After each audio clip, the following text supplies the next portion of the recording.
Hello hello साथीहरू, आज मैले आगो फुकेर भड्डुमा खसीको मासु बनाउन आँटेको थिएँ। अनि टपक्क लाएर भड्डु बसालेँ, भड्डु बसालेर तेल हालिसकेँ। तेल हालेर लसुनहरू केलाएँ, लसुनहरू केलाइसकेर अलिकति लसुन चाहिँ भड्डु अगाडि नै हालेछु, फुराउनेहरू पनि फुराइसकेँ। अनि यो चाहिँ मसलाका लागि लसुन टपक्क केलाउँदैछु साथीहरू। हेर्नु न, लसुन केलाउन कति टाइम लाग्छ है। अरू कामभन्दा नि मलाई चाहिँ लसुन केलाउन झ्याउ लाग्छ। अनि लसुन केलाएर एउटा पाकिसकेको थियो। अनि मासु हेरेँ साथीहरू, टक्क लाएर मासुहरू हालेँ, मासु हालेर चलाएँ।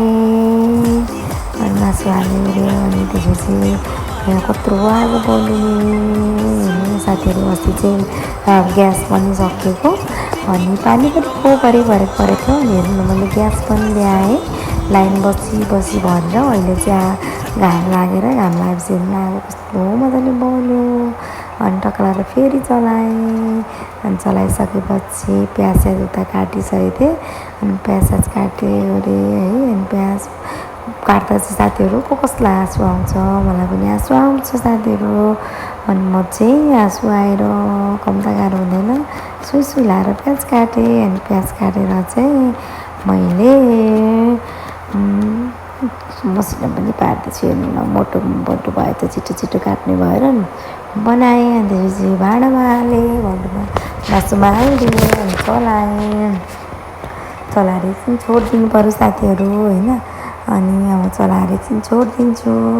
अनि त्यसपछि भनेको मसला पिन्छु। म चाहिँ मसला पनि रेडी पार्नु पऱ्यो नि साथीहरू। अनि मसला टक्क लाएर गरम मसलाहरू हालेँ, जाइजानु हालेँ। अनि लसुन अदुवा केलाइसकेको थिएँ। अनि हेर्नु न, मैले चाहिँ अस्ति हाम्रो घरमा बत्ती उतापट्टिको जताततै करेन्ट लाग्ने भएको थियो क्या साथीहरू, लाइन बिग्रेर। अनि त्यहाँको बत्ती निकालिदिनु भएको थियो नि, बत्ती छैन होला भनेर बत्ती बालिनँ। हाम्रो चाहिँ यो घरको उतापट्टि साइडमा एउटा ठाउँ छ कालिकति आगो बाल्ने, अनि त्यो चुल्हा किनेर ल्याएको थियो नि, त्यो चुल्हामा पकाउँछु। अन्त टपक्क लाएर बेसारहरू हालेँ। अनि बेसार लाएर नुन लाएँ, अनि चलाएँ साथीहरू है। अनि त्यसपछि मसला पिसिसकेँ। अनि मसला हाल्दैछु साथीहरू, मसला हालेँ। त्यसपछि हेर्नु, अब लाइन बत्ती हेरेर त मैले स्विच हेरेर बलेरै देखेँ। अनि त्यसपछि बत्ती बल्दो रहेछ भनेर टक्क लाएर बत्ती पनि बालेँ साथीहरू। अनि टपक्क डुट्टो मसला हालेँ, डुट्टो मसला हालेर पानी थोरै हालेर चलाइदिएँ।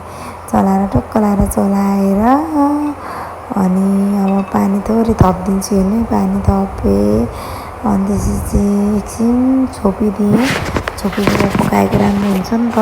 मलाई चाहिँ भड्डुमा पकाएको मजा मिठो लाग्छ नि। टमाटर काट्यो अरे, टमाटर हालिदिएँ। अनि टमाटर पाक्नलाई एकछिन छोपिदिएँ फेरि साथीहरू।